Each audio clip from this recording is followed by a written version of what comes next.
Eta niretzako momentu klabea da, momentu batian Saturday Night Live-en, akapela kantatuzun Bob Marleyren War gudu kanta, esaten duna, nolabait, bueno, itzuliko dizuet, ez, kantak esaten duna, bera kantatzen duna, esaten dula, arraza bat gaineko eta bestea menpeko egiten duen filosofia behin betirako baztertua eta ahaztu ez den arte, toki guztietan gerra egongo da, ez?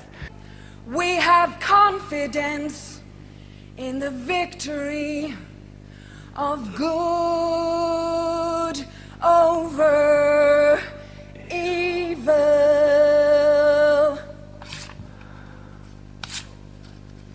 Fight the real enemy. Zena borrokatu benetako etxaia. Eta... Nahi terrible etentzeten amaitza, orain dago nixiltasun guztia, da inkreiblea. Osea, Saturday Night Live, baina.